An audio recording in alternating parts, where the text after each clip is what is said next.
A true CSM's value doesn't come from their ability to write a good email. Their ability to craft this beautiful work of art and emailing it out. I think that anyone can do that, in my humble opinion. Critical thinking and being able to drive strategy, drive change management, drive like the things that require that human intervention, that's where the value of customer success comes in.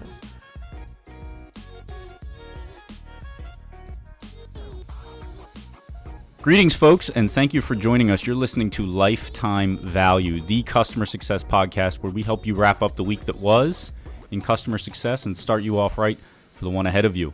I am your host, Dillon Young, and this week's guest of honor has been around the block, has worked her way up through the ranks of customer success, starting long before it was called customer success. She's worked for big companies and small. She volunteers her time to CSM Practice and Catalyst, both as an advisory board member on the governing council at the Customer Success Leadership Network, a principal thought leader and certification oversight committee member at Practical CSM, as well as serving on the board of advisors for the CS and Insights MBA program at the University of San Francisco.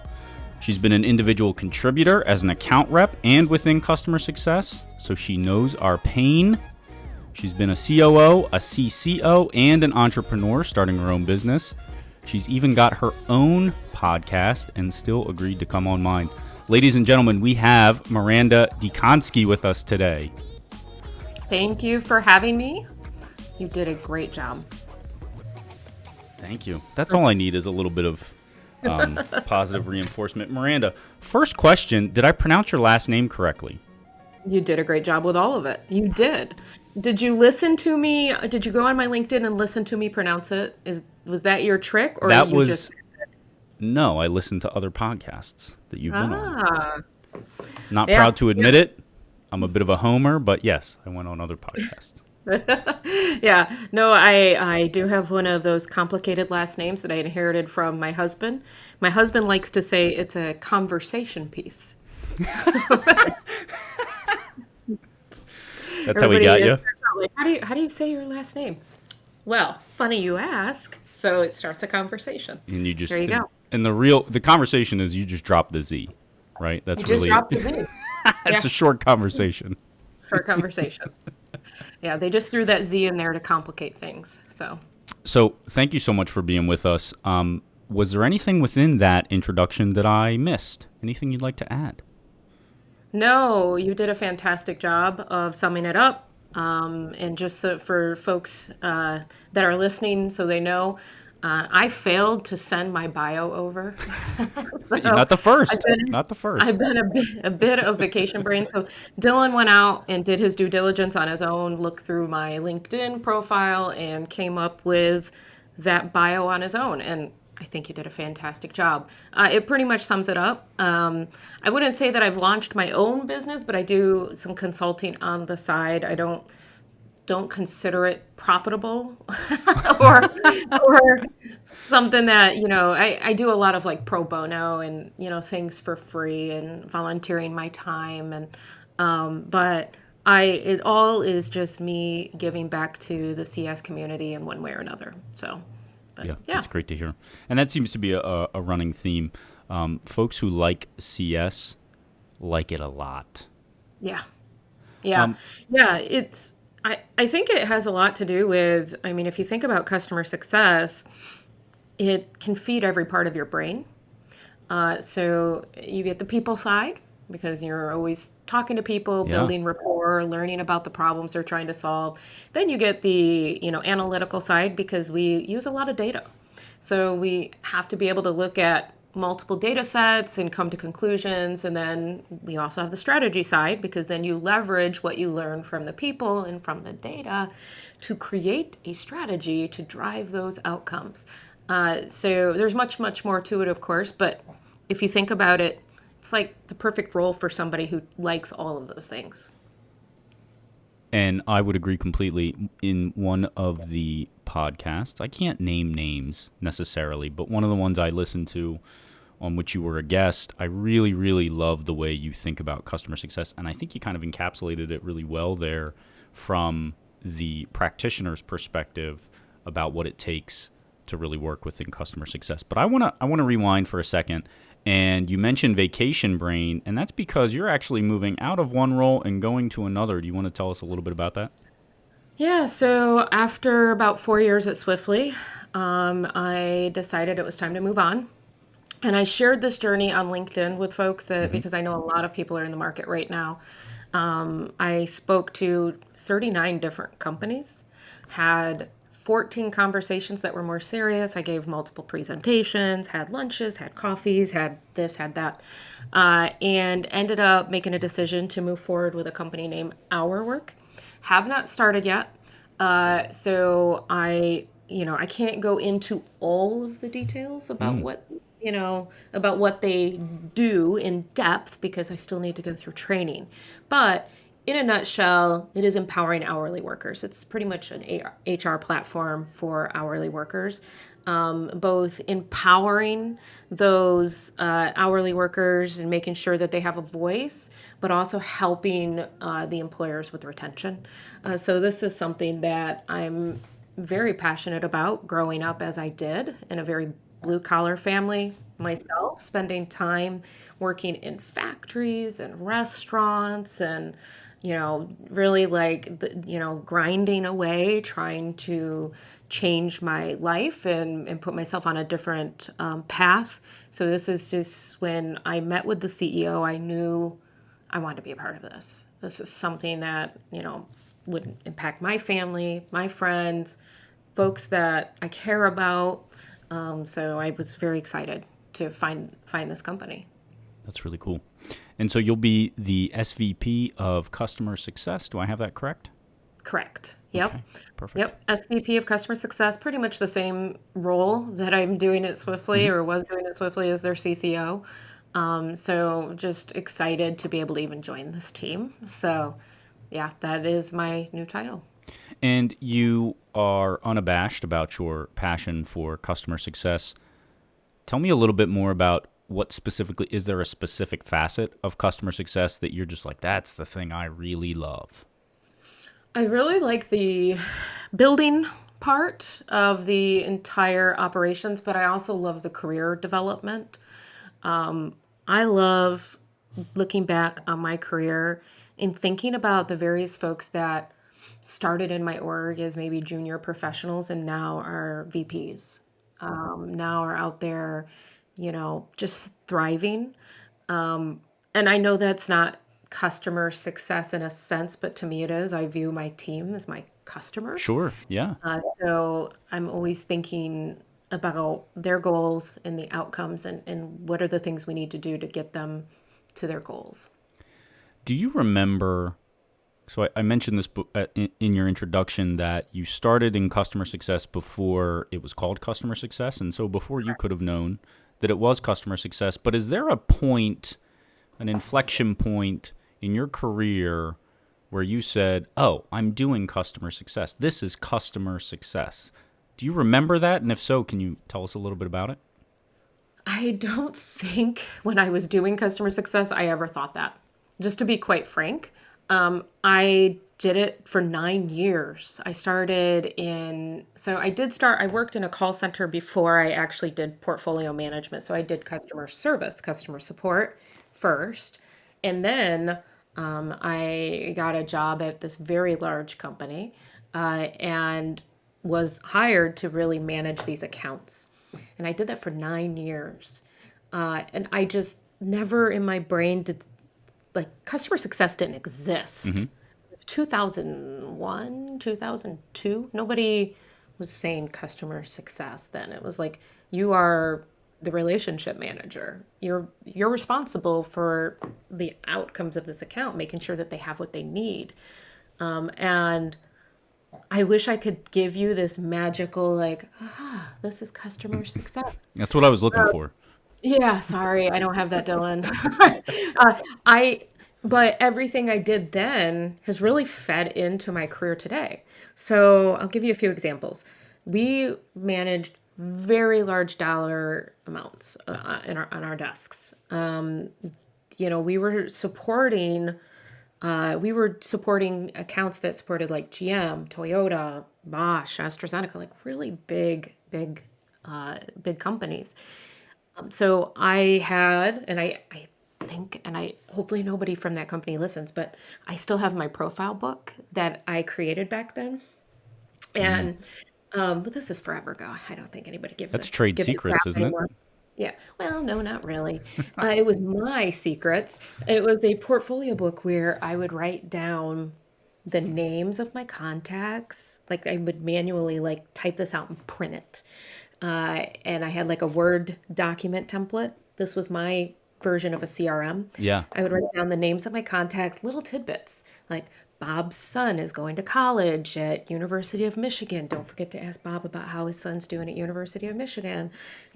Jane loves her cats, like loves to tell stories about her Jane's a cats. cat lady. Jane's a cat lady. Don't forget to ask Jane about her cats, right? And then, of course, all of the details I needed to know about the account. I kept it all there and really had a very well-rounded view of what I needed to know about these accounts to be able to break down the barriers to make it to where they viewed me not just as, a rep, but as their partner.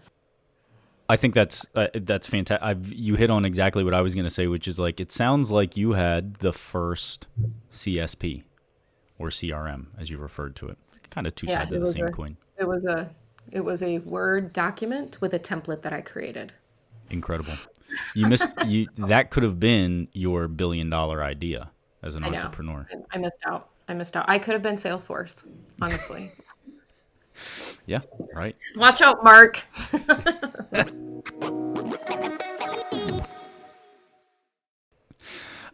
Miranda, do you want to jump into some current event topics?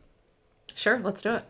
All right. So we are wrapping up the week that was here on Lifetime Value, and we try to hit on the most important topics to keep folks in the CS industry in the know. And so the one that popped off to me as the most interesting is, and maybe it's just maybe I'm just a prisoner of the moment, but Churn launching customer success AI TM, tiny TM, and in their press release they described it as they are the first to deploy generative artificial intelligence to give users sophisticated content and ideas on demand.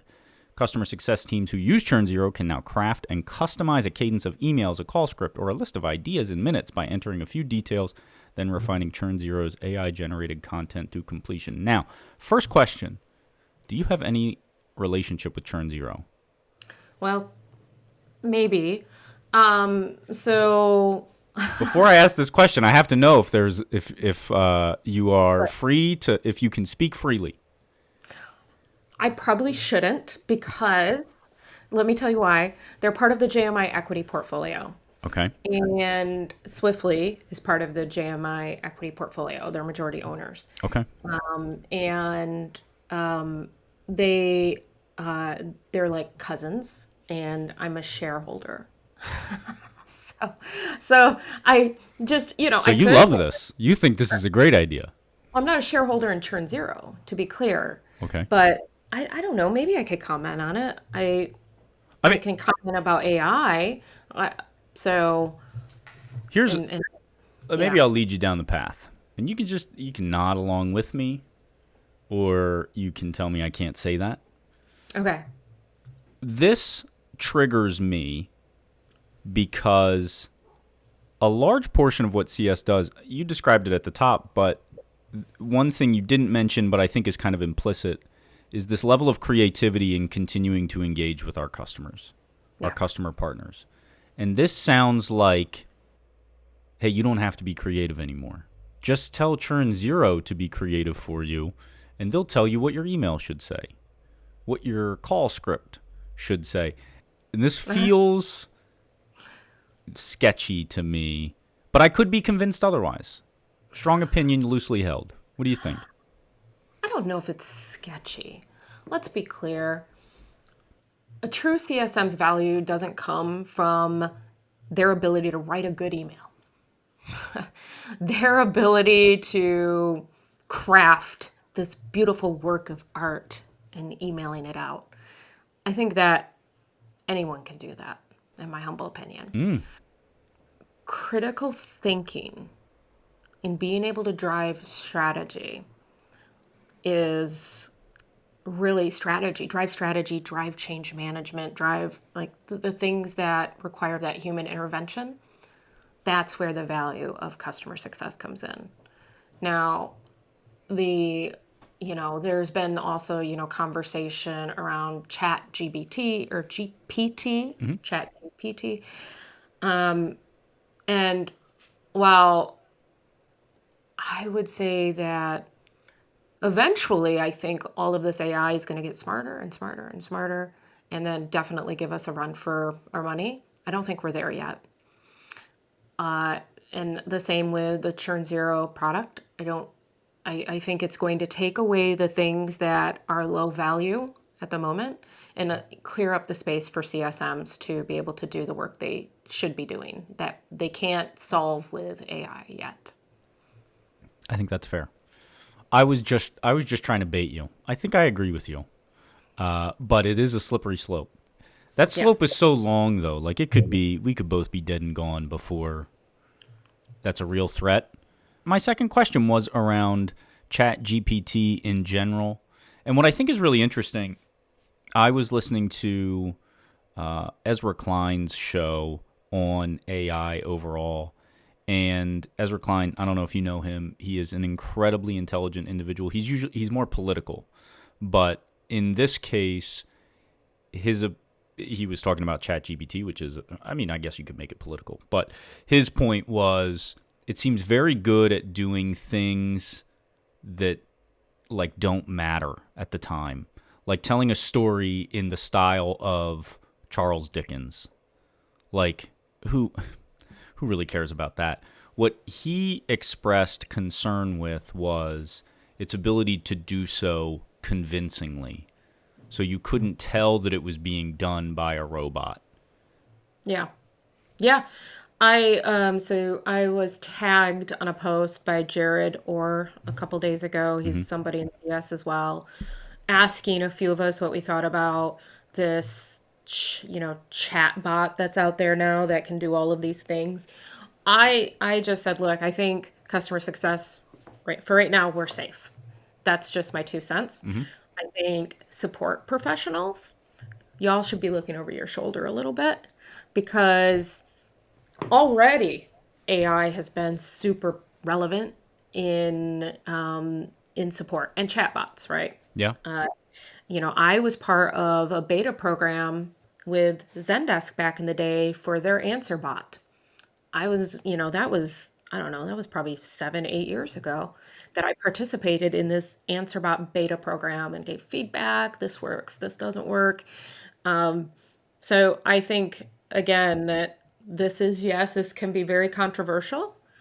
However, I don't think success has to worry. I do think support and marketing, those are the two areas right now that I think should kind of raise their right eyebrow and be like, And what's the time horizon on that? Is that in the next 5 years, 10 years? that those two areas should be concerned? Yeah. No, like now. Okay. Let's be real. Yeah. This stuff exists. This is happening. Think about right now, if you were to reach out to, let's just say, Comcast or Xfinity or whatever they call themselves. Let's say you were to reach out and you needed help with resetting a password, or your Wi-Fi modem's not working, or you insert whatever issue. You're not chatting with a human when you are in their chat. You're not. That is a bot, through and through a bot. And that is not uncommon. That has been going on for years. So anyone who knows anything about customer support, you have different tiers. Your tier 1 is usually like your easiest. Your tier 2 usually requires maybe some human intervention. And then your tier 3 sometimes requires like engineering intervention, depending on how you tier it in your organization. I think tier 1, that's just going to be eliminated. Yeah. at its core. Tier 2, I don't think so. Tier 3, definitely not. Okay. So tier 1 for now, the ones that need to be worried. I think so. Let's move on to number 2. I think this is the meat and potatoes of this episode. And it is because we are deep in prediction season. So every year around this time, everybody comes out with their predictions for whatever in the year to come. And you are not innocent in this practice because you participated in Success Hackers predictions. They're not the only one. There's a million of them out there. A lot of just thought leaders are also sharing their predictions. It's kind of a chicken or egg scenario. I don't know who, whether everybody is being completely original in their thoughts. You have to assume that they are not because so many of them are the same. The real big themes are around digital CS is going to take a larger role in 2023 and beyond. Sales and CS have to play nicer together because revenue is harder to find. But I think the idea around revenue in general is the really big subject that everybody's talking about, and it's because of where the economy is right now. It's also, I think, where the maturity of CS sits right now, needs to get a more prominent seat at the table. Easiest way to do that is to control a portion of the revenue. Tell me what you think about that, and maybe it's through the lens of what you participated or contributed to the Success Hacker article. So I probably should have reread what I contributed because I wrote it probably in November, maybe October. Wow. Yeah. So yeah, they do these pretty far in advance. I'm sure it was something along the guise of CS owning revenue, because I definitely agree with you that this is a big theme. So look, just to put it straight, there are a lot of layoffs going on right now. Yeah. Every day on LinkedIn, I see somebody saying, I'm open to work, I've been laid off, right? And if you don't follow layoffs.fyi, you should, because that gives a real big picture of the layoffs that are happening. So what's going on is people are looking at the unit economics of things more so now than they ever have. And they're questioning, do we really need 3 people to do a renewal?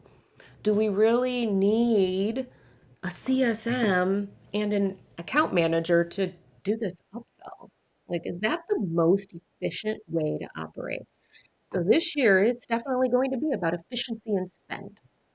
So yeah, I think that, if that's what I wrote in my prediction, I'm a genius because that is exactly what I'm seeing play out. It long gone are the days of here it's like Oprah making money rain, right? That's not going to happen with these PE firms and these VCs anymore. They're going to be incredibly careful about where they put their dollar, not just because of the economy, but also money is more expensive right now too. It's not as cheap as it was to get this money. And everybody feels that, right? We all feel that when you're looking at like mortgage rates and stuff like that. So it all plays together. Yeah, so I talked about this last week with Jan Young about how the VC money drives so much of what happens within SaaS companies and how they just aren't giving that money away like Oprah anymore, and what it does to the motivations within a SaaS company towards much more sustainable growth. And I think it has way more downstream impacts than just CS needs to own revenue. It also just empowers CS overall because they are the mouthpiece, might not be the right word, but they are the representative for the customer internally. I see so many organizations, and I wonder if you agree with this. I see so many organizations who are cutting into the muscle or even the bone of their CS organizations as they try to save money. And I wonder if that were occurring within your organization. So if the CEO, the CFO came to you and said, hey, we need to reduce expenses, and we actually think that CS is one of the primary places that we can save money. What would be your argument for why you don't think, I mean, no reduction in force is not realistic, but what would be your argument for why CS should not bear the brunt of that? Well, first of all, if my CEO is coming to me and saying that to me, I haven't been doing my job all along. I'm just going to call it out. Leaders, if you are not able to prove ROI on your team in one way or another, whether it's through efficiency gains, through upsell opportunities, through increased renewal rates, whatever it may be, if you're not able to prove it, you're definitely going to have to defend yourself. So first things first, like I've already failed if my CEO is coming to me and having that conversation, unless we're having that conversation across the entire board for the entire company, right? So if it's a reduction across the entire company, I view that a little different than a reduction just in customer success. Now, if I had to go on the defensive and kind of prove out why CS shouldn't be part of that cut or why CS shouldn't be the one to bear the brunt, I'm definitely going to be tying it around the revenue and the outcomes that we've driven that drove, protection of the current revenue, growth of the current customer base, whatever it is. It needs to be something that impacts the bottom line. And also just looking at efficiencies per head count, right? So figuring out how I can show them for every X amount of $1 million a CSM manages, we print X amount of $1 million or whatever it may be. Mm-hmm. But definitely figure out the language that your CEO and your board speaks and then talk that language. It's not a one size fits all argument. So you have to really understand what's going on at the board level and the CEO level to be able to build your case. And I have to say, that's what a badass answer of immediately taking the responsibility of, I must not have been proving ROI from the very beginning if we're even having this conversation. Barring everybody has to make cuts. So I love that. Thank you. I want to talk about this third topic that has been taking up a lot of space on LinkedIn, where I first saw it, and that was the first ever customer success community report that Plan put out. And I don't want this to be a hot take. I don't think there was anything that groundbreaking within it. I think it follows in the same mold of the same predictions that we've seen from everybody else this time of year. But what I did think was really interesting was in the portion of the report where they talked about NRR, net revenue retention, and how many customer success leaders consider that to be kind of the North Star. 72% of the leaders surveyed thought that. It's the most important thing. But within that write-up, they also mention there is a growing number of leaders who are spending a lot more time focusing on the profitability of the dollars that they bring in. And I thought that was really interesting to hear. It's a conversation I've been having at my organization. But in your leadership roles, has it been the same for you? Has NRR been the North Star? Or have you always considered profitability as a part of that? So NRR has always been the North Star. So if you know anything about Silicon Valley startups, profitability really hasn't been front and center over the last few years. Like, I don't think I've heard that word uttered a ton in many of the companies that I've worked for. I think that is changing. That is a big change. But NRR, gross dollar retention as well, have always been my two North Stars, because NRR it's important. It should be the thing that we track. However, if you're not also, on the contrary, tracking your gross dollar retention, you could have an amazing upsell engine and maybe have like a few giant upsells that year that give you a big bump, but potentially have a leaky bucket still. So I like to look at both of those just to make sure that I'm not becoming complacent. So that's first, right? But yes, definitely profitability is becoming more and more front and center. Kind of what I said before, Oprah days are gone, right? So we have to work harder to get to profitability if we're not already there.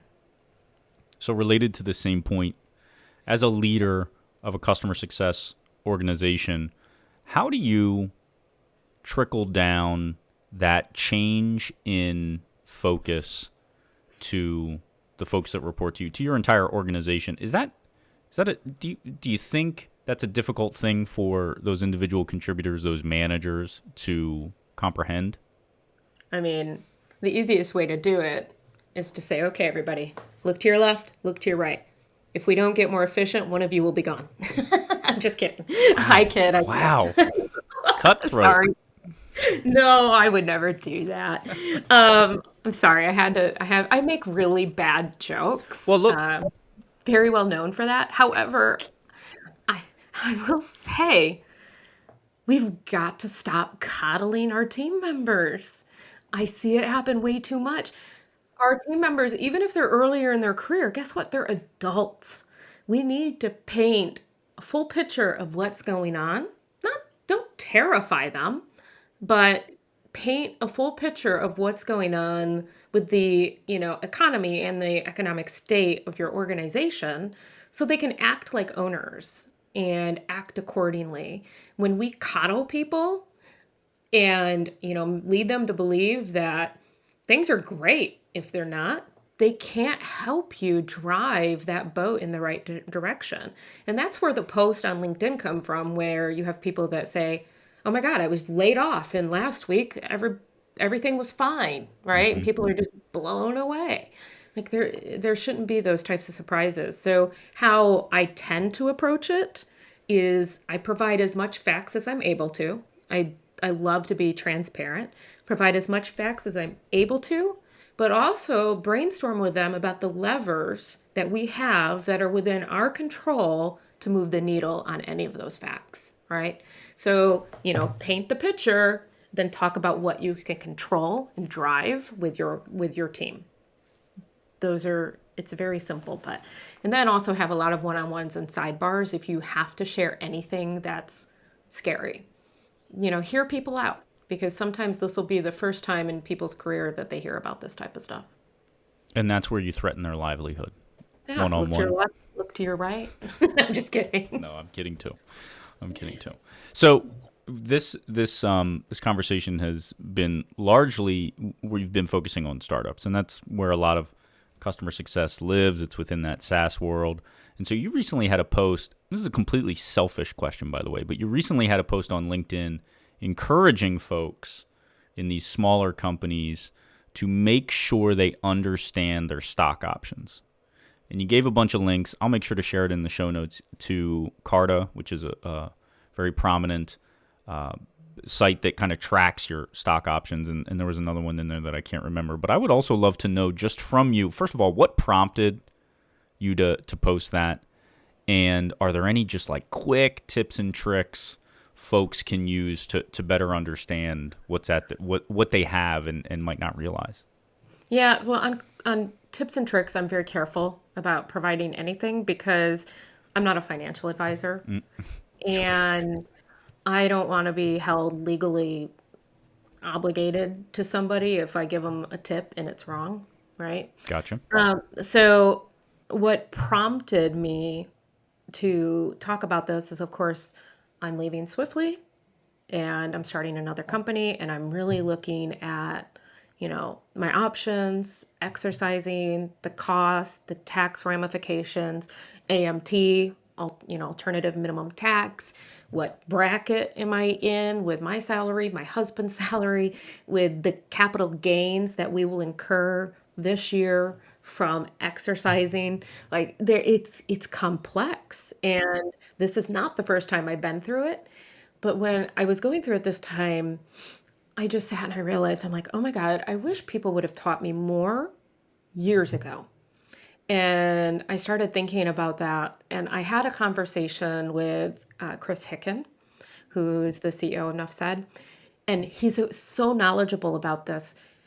I had a conversation with him at CS 100, and he was just spitting out facts of stuff that I had no clue that you could do. even after 7 startups, I had no clue you could do these things. And then going through this again, I'm like, oh, snap. Like, I bet you a lot of people are running blindly on this very topic. So that was just my call to action for folks to get out there and understand this shit, because I've never met in Silicon Valley somebody who became a millionaire off from their salary. I have met many millionaires from their options. And, I've also met quite a few that were killed by taxes, like just killed. So it's important that you understand what you're doing. So I think the mention of Chris Hicken it adds a wrinkle to what my next question was, which is you bring up you're not a financial advisor, totally understood.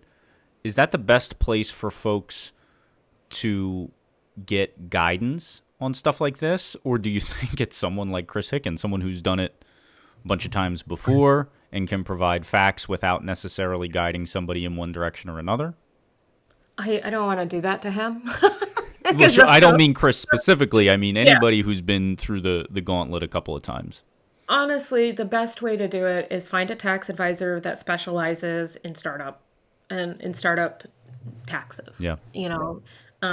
In Silicon Valley, they're all over the place. You Yep. can't go around a corner without tripping over somebody who's a tax advisor that specializes in tech startups. So a quick Google search will help you find someone.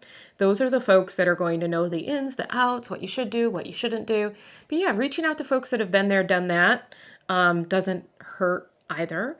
I know Chris did give a course for customer success manager level, knowing how to deal with your options and what does vesting mean, and exercising. He gave a class on that. I don't know, probably 6 months or a year ago, but it was at the CSM level. It completely changes, once you get it into leadership level, because the stakes are higher. You have more options, you have more ownership. Usually you have a higher salary, which puts you in a different tax bracket. So just know that it changes. Even if you think you know everything as a CSM, once you get to a leadership level, it's probably, the basics will be the same, but there are things that you need to think through. So understand that you don't know everything might be the best approach. No, absolutely, but educate yourself at the same time. Know how much to ask for, understand vesting, understand should you purchase your options while you're still employed. A lot of people wait until an event happens. The odds are most of you won't be at the company when that event happens. So what does that mean for you, right? Those are all the things that you should really explore. So I don't have many options, but I'm already starting to panic, thinking about, I didn't realize I should be doing that. Right?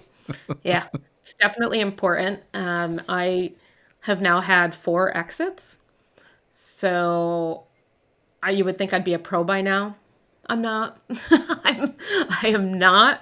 And I feel like every corner I find another loophole or something I didn't know that I could do.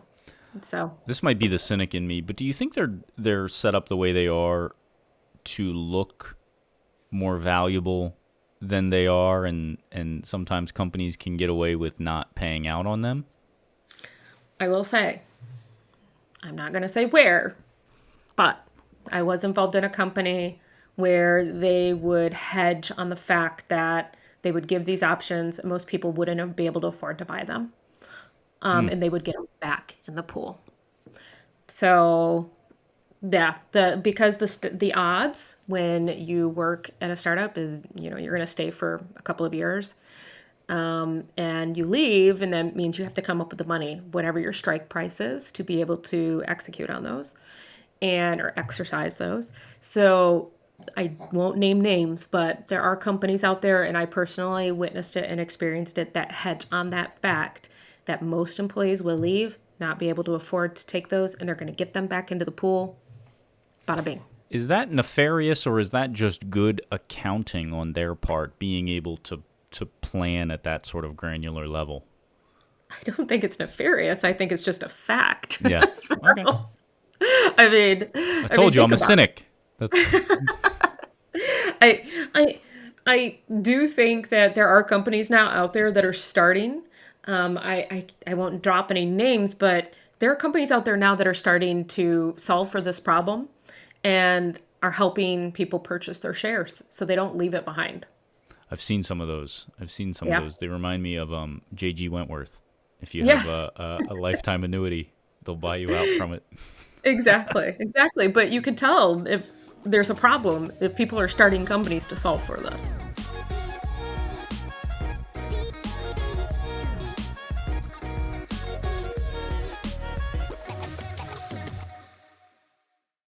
Okay, I want to move on.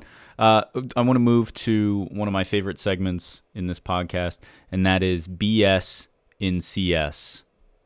And it's in this segment that we give you an opportunity to call out a trend, a catchphrase, something else maybe related to customer success that you would like to see done away with once and for all. Miranda, what would that be for you? I don't know. I thought about this. I this is a very hard question, and I'm sure you have people that come in and they're like, "Bam, this Mm-hmm. is what I would do away with." So I remember Dave Blake a couple of years ago. He had this, platform where he was like, "No more negative churn." He didn't want to hear about negative churn anymore, and he even had T-shirts. And I had one. I have one that says "positive growth" instead of negative churn. And I thought it was the most clever thing ever. And look, I was guilty. I used to say negative churn back in the day. That's all of us did. We all Mm-hmm. said negative churn. Well, I do have one. Now that I'm talking out loud here, I'm really tired of these two things. One, people saying that NPS doesn't matter. It Okay, I'll tell you why that's great in a second. it doesn't matter if you don't do anything with it. Mm-hmm. Right? It's just data, a survey, and if you do nothing with it, then it's garbage. But if you use it accordingly, you could get advocates, you could create references, you could have a leading indicator of, potential problems. You should even be looking at the people that you survey that don't reply. Maybe they opened it, looked at it, and shut it. Like these are all great indicators of potential problems that you could have that you don't even know if you're using it correctly. Now, if you just send it out to get a score to have bragging rights, yeah, it's garbage. Garbage, garbage, garbage. But leveraging that, correctly can be helpful. I'm not saying that it's an indicator that you're going to get a renewal. I'm just saying it's another data point that you can use to help paint a picture. Then the second one, and then I'll let you go to your point, is saying QBRs are garbage. QBRs are, if I hear that again, I'm, I get so frustrated by it. So your let me just say, I want you to finish this point, but I just want to clarify your BS and C the bones you have to pick are that other people are trying to kill the sacred cows in customer success I and you don't want know if them to I stop. I don't know if I call it a sacred cow, but look, a quarterly business review, when done right, is very valuable. I know. I see a lot of these folks out there, and I love them dearly. Most are consultants. Maybe they're not selling something, but they want a platform, and they're saying, "Do away with the QBR." I'm like, look, I'm a leader that does this stuff, and I'm telling you, when you do this right, when you make it about the customer and all the successes they've had and leverage that time to collect the goals that they want to solve for with, the next, 3 to 6 months, that business review can be very powerful. If you do it just to report out and make yourself look good, garbage. It's all, again, just kind of the same way with NPS. You have to execute these things correctly. If you don't, yeah, I agree. Garbage, get rid of them. But if you do it right, very powerful. I think context is super valuable too. So context around the information super important and then execution after the fact. Super Correct. important. NPS is only as valuable as your ability to put it within context. Yep. What did that person experience before they gave that score? What sort of comments did they provide? Stuff like that. And I think it has to be. I was at an organization previously where every quarter we'd go through our NPS scores, and anything that was not a promoter, you had to go to the individual respondent and ask them, hey, was this accurate? Or would you like to change that score? You want to throw it out? You want to update it?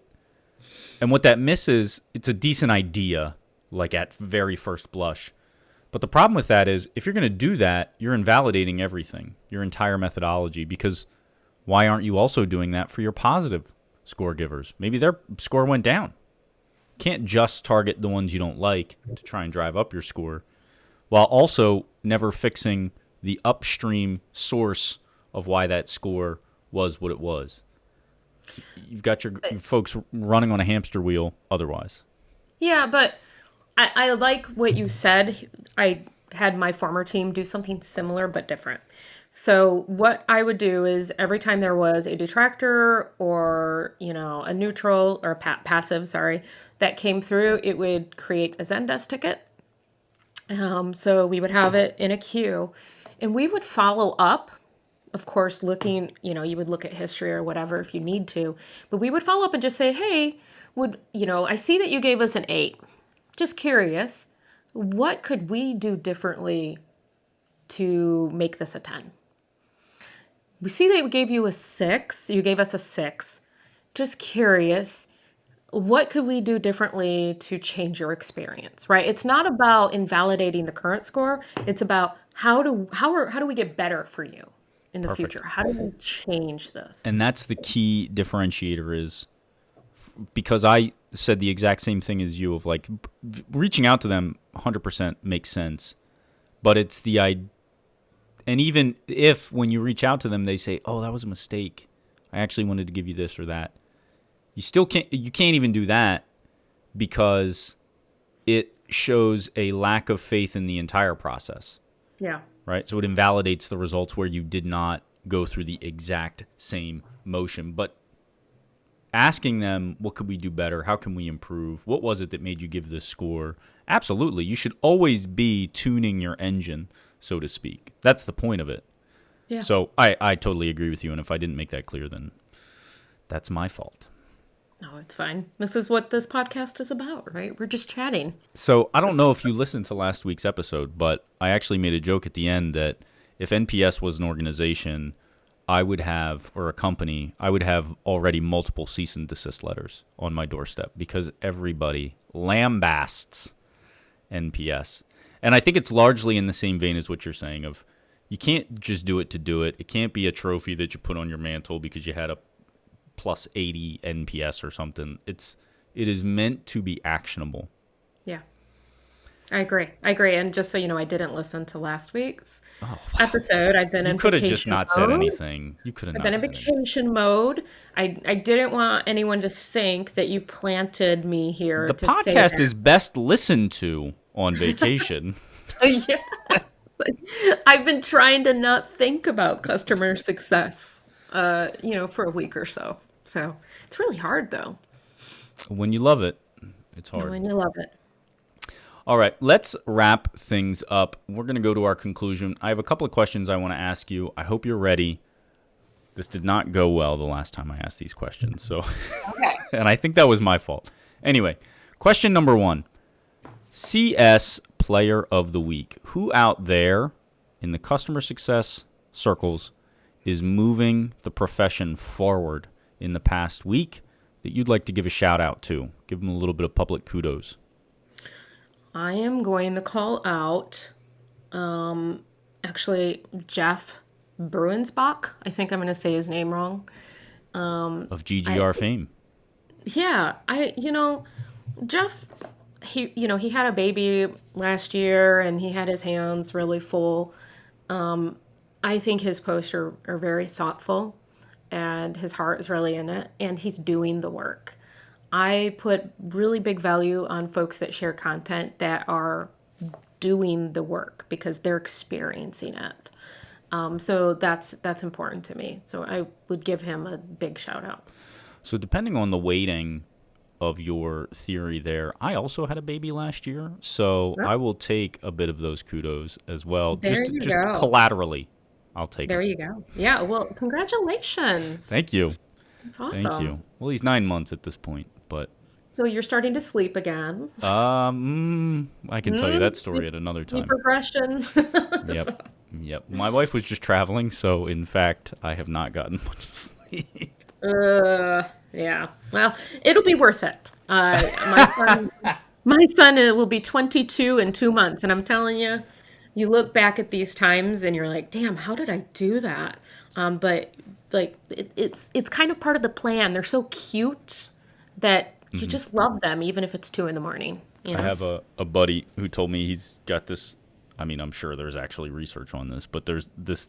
He has this theory that they push you to within a millimeter of your sanity and your life, and then they like learn to say "dada," or like they learn. My guy just learned peekaboo, and it's Oh, isn't that great? and you're right back in there. You're like, all right, I could do this for another 3 months. Yeah, you're so wonderful. I get it. No, Yep. hey, and I know we're moving on, but I was a single mom doing it. Just take that. And my son struggled with ear infections for 3 years. So this is exactly what we dealt with. So he's got a double ear infection. Ugh. My wife was traveling for work because she's much more accomplished than me, and I texted her. I struggled through it for 2 nights, and then I texted her on the last night, and I was like, I need your help. I just don't know what to do. Just tell me, like, what would you do? And I think, like, before she responded, I like triple texted her. My last text was, I don't want to be a single dad anymore. I don't like this. You're like, come home. Please. Yes. Awesome. It was rough. Anyway, question number 2. Referrals and recommendations. We like to give the audience a peek into how you spend your time away from customer success. So if you could take the audience members and point them in the direction of any one thing, like a book, a TV show, or maybe an activity, like a cause you're passionate about, or something that you do in your free time, what would it be? Yeah, so a couple things. I love doing photography and stuff like that. And since I've broken my foot twice in the last couple of years, my hiking has went down. But I have an Instagram where I post like my travels and all of that kind of stuff. It's Miranda Sees. And I don't have a big following, but it kind of gives you a window into me, like as who I am as a human, where I go, and what I'm seeing, and what I'm exploring. I'm just very much so like you could plop me alone in a foreign city, and I will wander around and find cool stuff, and that's just kind of who I am as a human. But yeah, and also TV. Highly recommend 90 Day Fiance. Of which there are just more episodes than you could ever watch. Amazing. So dive into that black hole, everybody. Exactly. I have to call out the irony of Miranda Sees is your Instagram. You also have a Twitter that is Miranda Says. Yep. This is I know. like, It is a thing. I own Miranda Says, the domain, and I actually have my personal Instagram that's Miranda Says. okay. But that's my private Instagram. But yeah, Miranda Sees is my what I see, right? So yeah, that's all. It's deliberate. I see. This is a master plan you've got. Very insightful, though. I can't believe that you noticed that. You're in tune for somebody who's sleep deprived. Good job. Details. Details are my thing. Where can so we now we know your Instagram, both of them, your Twitter. Where else can folks connect with you? Just on LinkedIn. That's the best place to reach out to me. I try to do a post every day about leadership, customer success, startups, things that people should be thinking through. And then on the weekend, I try to do something like more personal, like maybe about mental health or motivation or something like that. So LinkedIn is the spot to be with me. So. All right. Maranda Dziekonski. Do not try to spell that phonetically in LinkedIn. I'm going to put it in the show notes just to save everybody the heartburn. Boom. Good. Where can folks learn more about our work? I'm going to be learning more about our work here soon. So I would definitely just go to ourwork.com. They have a lot of great YouTube videos out there that talk about their story and what they're trying to solve for. I shared some on LinkedIn. It's, I would start there if you wanted to learn more about our work. That's Our Work, HOURWORK, Our Correct. Work. And I'll put that in the Correct. show notes too. Maranda, that's all I got for you. Awesome. Thank you so This much was for your fun. time. It's been a pleasure. Yeah, great time. Thank you so much for having me. You've been listening to Lifetime Value, the podcast for customer success professionals. If you like what you've heard, please rate our show and subscribe wherever you find your podcast. Please note that the views expressed in these conversations are attributed only to those individuals on this podcast and do not necessarily reflect the views and opinions of their respective employers. For all inquiries, please reach out via email to Dillon@lifetimevaluepodcast.com. Find us on YouTube via our channel Lifetime Value, and find us on the socials at Lifetime Value Podcast. Until next time. I notice you're sporting a new accessory. You don't Yes, have and, good luck here, do you? I don't. I did this last week. And I would like to think that I'm not a klutz. But I mean, think there's a growing body of evidence to the contrary. I agree. I spent the first 40 years of my life never breaking a bone, doing, ridiculous things like roller derby and hiking up Yeah. Yep. mountains and now in my 40s I've now broken 3 bones in the last 3 years. Since 2021, last 3 years. Nick Mehta signed it last night though.